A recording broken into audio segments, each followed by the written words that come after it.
Varsity Club, welcome back to another episode of College Football Revamped, and we are taking on someone you might remember. This week we have a very tough matchup against UVA. UVA, obviously the team that knows us very well. They have a former coach of ours. They also have Seth Sanders, a Heisman frontrunner right now. And not only do they have Seth Sanders, but Clayton McFadden came back for his senior year. So they have a 90 overall Seth Sanders, who's again up for the Heisman, and they have Clayton McFadden, a 95 overall version of himself, who is the best he's ever been. And speaking of the Heisman voting, you can see Jason Barr still solidifying himself as the number one. Seth Sanders hasn't actually played a game yet this year. You see Turner go off for 278, 8 carries, 66 yards, and 5 total touchdowns. You also see this dude, Tyler Davis, go for 15 receptions, 240 yards, and 4 touchdowns. He might be a problem. But the biggest news is that we jumped the team up north to be the number one team in the nation, getting 34 of the votes, which is weird to me because we should have all the votes. Okay, what is wrong with you? Give us all the votes. Again, the team up north is number 2, Georgia at 3, going from 4 to 3. Notre Dame moves from 5 to 4, and then North Carolina goes from 6 to 5, rounding out our top 5. LSU jumps 2 spots, Clemson does as well. Texas only falls to number 8 from number 3, so not a terrible spot for them. They can still play for the college football national title. You can see USC is in the top 10 now. Ole Miss goes from 15 to 7 after losing to Oklahoma. And then Cincinnati, Syracuse, Purdue, and Alabama are all sitting there at the back end of the top 25. But the last little bit of news here before we jump into the game is we just got our first recruit of the season in Kendall Johnson, another incredible corner to add to an already really good cast we have. He's a gem at a +5, making him a 78 overall. Great speed and acceleration. His pursuit is high, his play rec's really high. Man coverage, zone coverage, and press are all in the mid to low 80s. Love to see that. This dude, again, may not play year one, but again, we are building an incredible group of corners and secondary guys that will be ready when they get their time to shine. This is by far the most difficult schedule we've ever played, and you throw in that we have a coach that knows us, we have players that know us. We've got to see what our guys can do, but look at Barr starting off strong with 11 yards. Rocking a uniform combo that we have not rocked before, the white, the anthracite with the anthracite helmets. It's again, just a little bit of that, something we got out the closet, okay? We got a lot of stuff. Joe Kendrick coming into QB again, giving UVA a little bit of a wrinkle, maybe they haven't seen quite yet. Not a lot of film on us at the moment, but we're starting to find out this play with Joe Kendrick's not working. A loss of 4 there makes things a little bit more difficult. Got ourselves lined up for 3rd and 8. Thornton, only guy in the backfield. Sees this guy across, and RJ Riley holds on to that. Are you kidding me? What a grab. Love what I'm seeing. Great throw there by Thornton. Again, challenging the defense. Sees a guy, and that's close, and Riley gets another 14-yard grab. Love what I'm seeing so far. The offense is absolutely clicking. Little fake bubble screen lets Barr go up the middle, but again, not too much to find there. Only 3. 2nd and 7.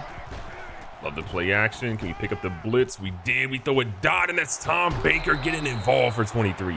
Tom Baker has proven himself to be one of the best route runners in the nation. You love to see him just run something so perfect and just let the defense not know what's going on. And no, a fumble. Jason Barr. He fumbled, and UVA has it.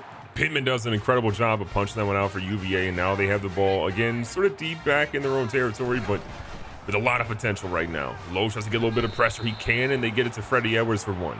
Sanders is a guy that when he was at Cascade Valley, he had a whole lot of promise and even had a couple of games where we saw some great things from him. But again, he never really got the opportunity to shine or really demo those for the starting role. He just wasn't quite ready, but he got to play when McConnell got hurt.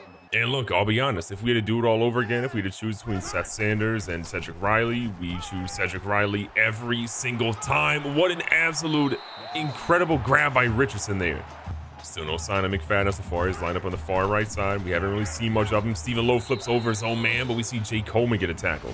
Chris Bass going to try to come off the edge, put a little bit of pressure on Sanders. He doesn't. He ends up getting a throw across the middle, and look at this, another big gain. Richardson for 13. Sanders is here for a couple of years, so he absolutely knows our playbook pretty well, and he knows that we are trying to always do our best to get to the quarterback, and right now we're not doing a good job, and McFadden gets his first grab against us for 16.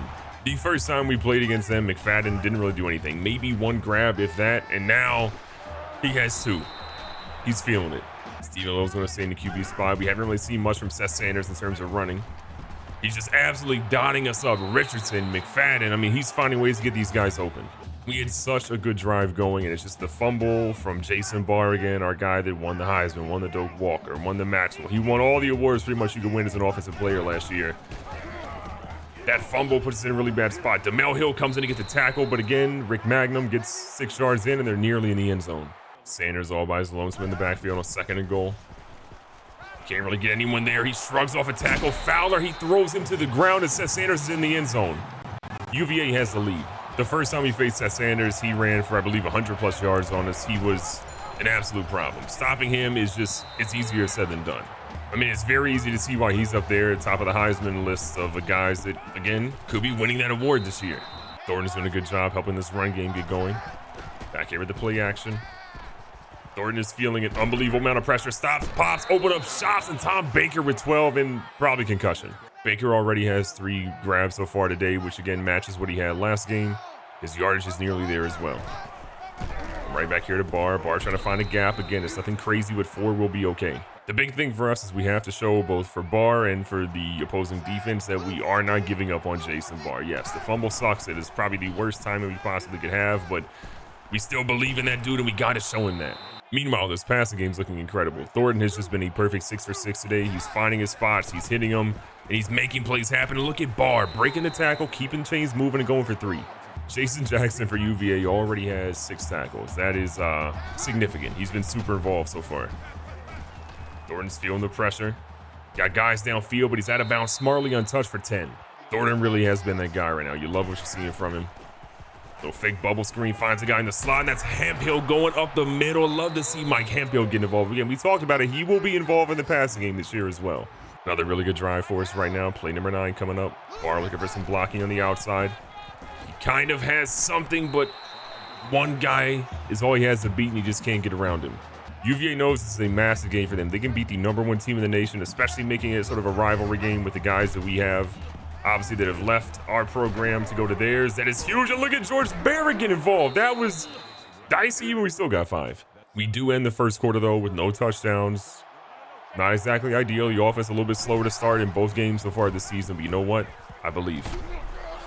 Jason Barr can't quite get there, but he is back more to the middle. A field goal is fine here. We just need to make sure we get some set of points. Kirk Hancock, again, the highest rated player in our team. One of the best players, the 2nd highest rated player in our team. One of the best players in the nation. That field goal is up. It is good, and the studio update tells us that LSU and Michigan State are making things dicey. A top 6 team in the nation is on the ropes. We've seen what UVA can sort of throw at us. Let's see if we can be a little bit better this time as Hemphill gets super involved there. One of the biggest things that we're honestly trying is seeing how much teams will be patient. Will they just dink and dunk and go for the little stuff here and there, or will they eventually make a mistake by going for a big play, and that's why our guys step up. And winning the turnover battle has been one of the biggest reasons why we are on this 31-game winning streak across the nation. Teams have struggled to just not risk that throw across the middle or the deep route or the one-on-one coverage, and that's where our guys shine. Right now, though, Seth Sanders is carving us up. It's been a really good game plan from Coach Jeff Woods over here. They throw another slant, and who else but Clayton McFadden, who goes again for positive gain. We have been getting a little bit torched in zone, in man, so we are going to switch and run a little bit of zone here and there. Not too much, but enough to just sort of test the water somewhat, and maybe more zone than that's going to be needed. Right now, UVA is marching in the field without really any issues whatsoever. They're finding ways to get it done, and our defense just can't really get a stop or a tackle for loss. Playing the pass here in 2nd and 8. Sanders brings Bryant back in motion. They end up going to run back across the middle, and we just don't have anyone anywhere close. Our defensive line is just, they're not quite ready. They go with the run on the right-hand side. We do have Chris Bass there, who, look, finally meets him at the line of scrimmage. UVA definitely trying to get points on the board. Sanders back underneath the center. They go with the run. We got guys filling the gaps. They end up bouncing this one out to the edge, and what an unbelievable run by Chris Horn, who somehow gets in the end zone. 31-game win streak on the road. It could be in shambles here. Thornton running around a little bit. Doesn't really go for much, but he gets 2. Gold's been great in the blocking game so far this season. We're going to see what he can do here as he sets things up a little bit, and Barr is going to fall forward for the first. Even with a 10-yard run there for Jason Barr, he's still barely averaging over 3.5 yards per carry. We need more production from him, especially in this game. Thornton's moving around. He's got some time. Sees the guy back across the middle. It's Jeremy Willis, who for once is lit up but holds on to the rock. Cedric Thornton is still 10 for 10 in today's game. I am blown away by just how incredible he's been. Let's send a couple of guys deep here. Riley's coming back underneath. He feels the pressure. He's got some guys. Doesn't really like what he sees. He's got one guy trying to cover 2, and oh my God, if he turned his head, that's a touchdown. There is a flag on the play, though. Well, you don't say. We'll take it. Jason Jackson is leading UVA in tackles, and he's also leading them in penalties today. Thank you. We appreciate your contributions. Going back with Barr across the middle. Barr's got some room here. Again, he is finding lanes. His offensive line is not giving him much to work with, but he's doing it. Big 2nd and 5. Thornton's still breathing heavy from that run earlier. He's got a guy moving in, Terrence Williams, who has not gotten a lot of love. But look, this receiving core is deep, and they are talented, and we're going to use everybody we can. This has been the drive we've needed. Marching in the field, not really showing much resistance against what they're throwing at us, and just finding ways to get in the end zone. And Sean Stewart is out of the 1. Sean Stewart is so talented. And again, this dude could be starting on so many teams, but he sees the bigger picture. He knows this is a national title or bust team. And right now, Jason Barr is, that hurt. Barr is now, after that loss, back under 3.5 yards per carry. He's trying to get in here to the end zone. He's got an opportunity. He's in the end zone as he slips through. 2-yard touchdown run. Doesn't matter how effective or crazy or whatever, it still counts. It feels like we did a fantastic job there of just taking some time away from UVA. But the question is, can we actually get a stop against UVA? Because it's been difficult. Now, UVA's been patient, and they've been doing plays that honestly make a lot of sense. But they got a little cutesy with it on a jet sweep, and, well, they honestly lost 4 yards because of it. They go the halfback draw, and again, Magnum is going up the middle without much resistance. It's a big 3rd and 5. Sanders again, staying in shotgun here. Magnum in the back.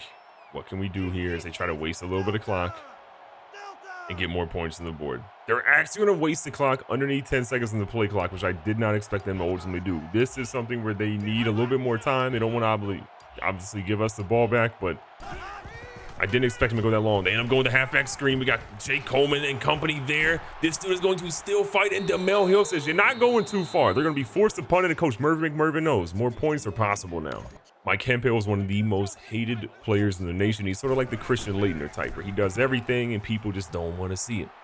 Cascade Valley went from being the darlings. Oh no, Hemphill fumbled and then picks it up. Hemphill, are you kidding me?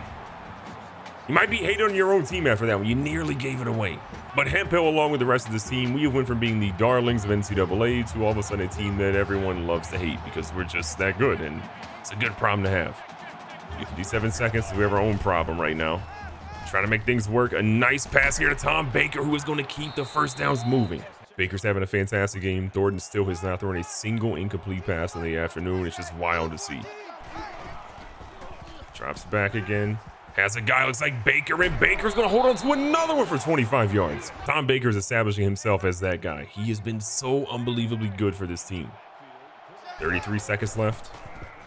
Thornton immediately has a guy in the backfield. He's out here running. He's got some time, but he's going to get out of bounds and gains 2.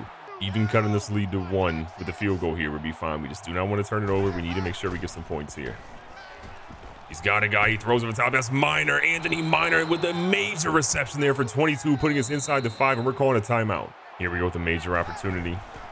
Thornton feels it. Thornton hesitates. Thornton's going to keep it in. Cedric Thornton is in. 5-yard touchdown run. We are going to take the lead from UVA with a great defensive stop. It's a great offensive drive. So going into halftime, we have snaked out a 3-point lead, but this is going to be a long game. UVA gets the ball to start the half. They know what they have to do. Put points on the board. Our offense is starting to click. That is not good news for them because the more our offense starts to gel, the worse things get for teams like this. But look at this dude, Rick Magnum. Hello. Switching our coverage up because our guys are a little bit all over the place. They go for a short play. We got Hemphill and company ready for him though. 2nd and 5, Sanders underneath. He throws 1 and all. He threw it to Matthew Fowler. Matthew Fowler is a playmaker. McFadden is trying to chase him down. Magnum trying to chase him down, and no one is going to get him except for the end zone.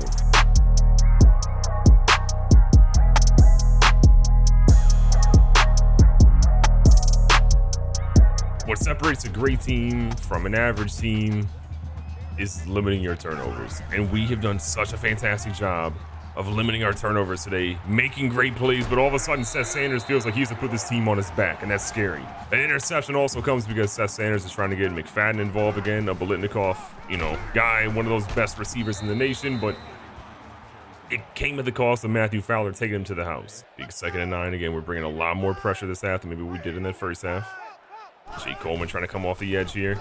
Blitz from Dwayne Cole, though, gets him for a loss of 3. 3rd and 13 is not going to be easy right now for UVA. Coleman's coming in to bring the pressure. Bobby Edwards directly down the middle, and Sanders ends up getting hit as he throws. 4th and 13 coming up. UVA has definitely dropped the ball a little bit, literally and figuratively. They had an opportunity to make a play, to get this drive going back, get the momentum back their way, and then they end up throwing an interception. Jason Barr trying to get to the edge, runs into RJ Riley, and if he doesn't, he's probably still running. But it's exactly what we talked about in that first half. Some teams will dink and dunk and they'll stay with that and they'll be okay. They can ride that out a little bit. But when teams start getting a little too cutesy and try some trick plays here and there, get a little crazy with their action, that's not their game plan. It doesn't work against us. Some people didn't like the coach Mervin McMervin recruited a lot of athletes early on, but those athletes are the big reason why we've been able to do what we do. Those guys are playmakers and they make things happen. When no one else can do it, they do it, but no! Thornton fumbles and Barnes picks it up. UVA has it back. We should chill. The timing for UVA couldn't have been more perfect. They know that if we had the ball, had another drive like we've been having, their chances to come back in this game were slim to none. They now have a 10-point deficit. Can they come back here and cut the lead to 3? They're going with their running back who's had a really strong game with Tim Wade with a big tackle at the line. Massive play here for Sanders and company on 3rd and 7. They keep the running back in. They throw an absolute beauty of a slant to Moore, and he's going to pick up 19. Matthew Fowler had an incredible interception for a touchdown earlier, but that play he got sort of torched on a little bit of a slant route. Oh, they go with McFadden on a jet sweep. Bernard Harvey stands him up and says, you aren't getting more than 2. Second down here, Sanders goes back under center. They're going to slide Edwards back over to the right-hand side. Mullins has not been able to really get that penetration. He's won in the backfield today, but we do see Seth Sanders get sacked again this time.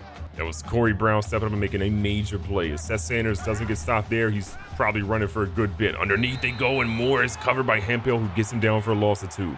It was kind of a smart play because screen plays are one of our least guarded plays, I feel like, ever.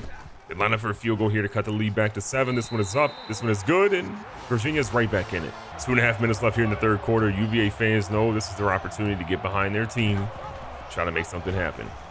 Thornton's going to pitch one out here to Jeremy Willis. Says, I'm going to break at least a tackle and then possibly break his back when he gets hit, but he gets right back up. 2nd and 7. Thornton doesn't like something, sees a little bit of an adjustment.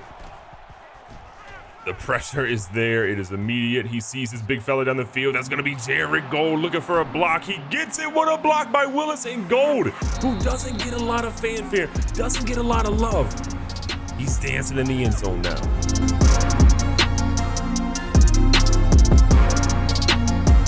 When Robert Roth declared for the draft last year, there were a lot of reasons why we were sort of scared. And initially we were saying we'd let him go, and then we panicked and said, look, we got to try to bring him back. And one of the major reasons why we wanted Roth back, not just for his leadership, not just for his receiving skills, for his blocking skills as well. Roth was so good at throwing big blocks, whether it was in the run game, whether it was the run after the catch. That dude was a legend in making sure that our guys had major opportunities to move the ball down the field. And Jeremy Willis is cut from the exact same cloth. An incredible block to free up Jared Gold. And shout out to Jared Gold for just having the wherewithal. Dear God, we just saw a man die. But before Tim Wade literally killed that running back, we saw again Jared Gold have the wherewithal to see that he had a big fella in front of him that could throw an excellent block. That block was thrown, and we benefited because of it. Pass trying to come off the edge. Ended up going to Horn. Last time Horn touched the football, I believe he scored. He's trying to do it again, but a couple of guys flip him over, and he gets 11. 3rd quarter is winding down. UVA knows things are not exactly looking great for them at the moment. A touchdown, though, cuts it back to 7, but they need their defense to step up. They've been letting them down. Oh, Sanders trying to make some moves. Wade there is again there to stop him after 2. The one thing we haven't seen from UVA is really deep passes. A lot of the stuff has been slant routes, short stuff, little jet sweeps they've been trying to run, but nothing crazy deep. And honestly, with the 4th quarter officially here, you have to imagine that at some point, deep passes have to be in their future. You can't just dink and dunk and expect to be okay from that. Sanders has been efficient, only throwing 2 incomplete passes today. He does have an interception, obviously, as well, that didn't help him out, which went for a touchdown. But his team just, they aren't really going deep. And again, if you want to beat us, you got to test us at some point, as scary as that might be. You could definitely tell their focus is getting a touchdown on this drive. They don't care about anything else but just getting a touchdown on this drive right here. Bobby Edwards is double teamed across the middle. Sanders is going to take off. We have no one in the vicinity. We're going to try to get some guys there. He slides right underneath Jay Coleman, and it's 1st and goal. We pretty much had the play we wanted, but we just saw Stephen Lowe spin to the inside. He spins to the inside. Sanders reads it perfectly, and because of that, UVA now has a chance to get in the end zone, and they do just that with Freddie Edwards, the tight end, being involved again. Sanders is keeping this team alive and knows that if they stick around long enough, this could be anybody's ball game. Thornton obviously didn't love what happened on the previous play, the previous drive. He's coming out here with Jeremy Willis, and that one's going to be picked. Willis can't get the jump ball. That's what he's known for. And a great interception from UVA means they have the ball back and they're ready to go. Mistakes are going to happen, but it's not what happens when you do them. It's just how you respond from those. UVA again going back to the ground game. This has been something they sort of avoided for a while, at least from the running back standpoint. Chris Bass looking to get into the backfield. He's got a good amount of tackles today. They go with a little bit of a halfback draw. We bring him down, and it's a little bit short of the line. UVA is converting about 50% of the time right now on third downs. Can they get it here? They're gonna bring their tight end in motion. We got guys coming from a couple different directions. Sanders throws one that's gonna be out of bounds. He panics, and what will they do here on 4th and inches? They line up to punt the football, and I cannot believe that. They're deep in their own territory, so I kind of get that. You don't want to give us the ball back, and there's plenty of time in the game, but to me, you got to at least line up at the line of scrimmage and try to run a couple of fakes and see if we end up biting for any of those. Hemphill with some room here. He's going to cut back. Hemphill's got some room, and they stop him inside the 45. 31 yards later, though, we're in great position. And to me, that's why you let a guy like Mike Hemphill just burn the candle on all different sides of the field. Offense, defense, special teams. Wherever that dude can be a playmaker for you, you let him go ahead and do that. Barr's definitely having a little bit of a struggle in today's game. We haven't given him an insane amount of opportunities, but at the same time, he hasn't really necessarily killed it. Underneath here, RJ Riley. More yards for him is always a good thing. 3rd and 1. This kind of feels like 4-down territory for us. If we got an opportunity for it, we go for it. We'll hand off here. Barr finds plenty of room, and he's got the first. Kendrick comes in this time with Sean Stewart. He's going to keep that one, and they won't block this man. Call him Miller Moody because ain't nobody blocking for him. The day we figure out how to get some blocks for that guy, though, I know he's going to have some major plays queued up for us. He's just that kind of athlete. 2nd and 13, Thornton all by his lonesome in the backfield. Sees the guy underneath. It's Tom Baker, and Tom Baker picks up a big chunk of that. Baker ends up getting 9 of the 14 yards that we ultimately, or 9 of the 13 yards that we need. We're going to send Willis deep here. Riley's going to be underneath. And we're sending Williams deep. Kind of like our chances here. Oh, I don't know if I like our chances. Thornton has to get rid of it. It's 4th and 4. What do we do? We've got one of the best kickers, if not the best kicker in the nation. We go ahead and just make sure we kick the field goal, take the points. We extend our lead. UVA now needs, with 3:30 left, a touchdown and a field goal to even tie this thing up. I like our chances. The battles have been incredible, and these are going to make us so much stronger for the end of the season. We just got to make sure we clutch these up, do what we have to do, and Sanders runs into Corey Brown for the 2nd time today. Mark Mullins has been getting double team, triple team, and just thrown around today, and I feel bad for him. It's been happening in every single week. They know he's on pace to do a whole lot of crazy things, and they will not give this man a chance. Play to McFadden, picked up his 4th grab for 52 yards, but again, not a lot of damage for a guy that's super highly touted. Coleman watching the middle. Sanders scrambling again. We got guys there, and Dwayne Cole stops him after 9. Playing for the pass the whole way. We're going to have our guys watch though for Sanders coming out of the backfield. When he gets a little bit impatient, he's known us to go for something, and what a stop there. They go for the halfback screen, but our guys were ready for it. We've been watching so much tape, figuring out their game plan and their game style, and it's paying off for us. And he goes off the edge, and this way there's nowhere to run. Look at the young fellas. Chris Bass with the sack. This is for all the marbles right here. 4th and 11. We stop them here. It's a ripperoni pepperoni. Bringing the delayed pressure. Stephen Lowe can't really get around. They throw an underneath route, and Brian goes out of bounds. The worst possible thing to happen for UVA. We got the ball back with all the time in the world. And speaking of all the time in the world, yes, they have all their timeouts. There's plenty of time on the clock. They could get the ball back, and we're not quite in field goal range. So we'll have to see what we can do as we hand the ball off to Barr, making UVA use their first timeout. A little 2nd and 8 action. What a move by Barr. Trips up over his own guy, but 13 yards later, this might be all she wrote. This has definitely been more of a pass-happy game for us, and Barr has still been effective, but it's been the run game that we haven't really had to rely on as much, because Barr honestly needs a breather considering what he's already done this season. That big run from Jason Barr also uses them use their last timeout of the game. UVA with 1:28 left, with us knocking on the doorstep.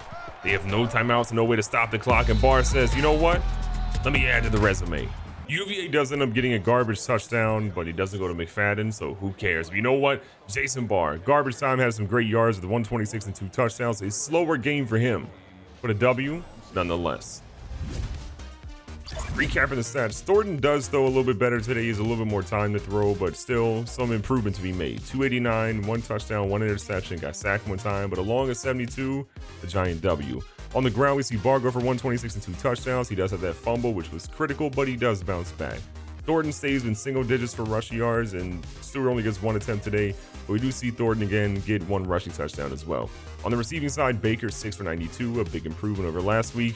Riley 4 for 44, and then we had a lot of guys just get essentially 1 reception, but the one big one was Jared Gold, 72 yards to the house, which you got to know was the play of the game. And then on defense, we move over. We're going to see Tim Wade go for 8 solo tackles, 1 of those being for a loss. Mel Hill continues dominating as a true freshman, 7 big tackles for him. I love what I'm seeing from him overall. Bass has 6, 3 of those being for a loss. From a sack perspective, Corey Brown, the redshirt freshman, has 2 big sacks today. Dwayne Cole gets 1, as well as Chris Bass. No real sign so far of Mr. Mullins. And then interceptions, you saw what happened with Matthew Fowler. 1 big grab, 54 yards later, he's in the house. Nobody could even catch this dude. The defense is finally stepping up. We're seeing major teammates just do things that you didn't expect to see, at least this early in the year. But you know what? I'm happy with what we're seeing. More pressure from the line will be a little bit better. Some better coverage from some of our corners will be a whole lot better. But the offense, I think, they're figuring their way out. And when they get it all the way figured out, he may not lose again. Be safe, be smart, tell somebody you love them. Catch you guys on the next one.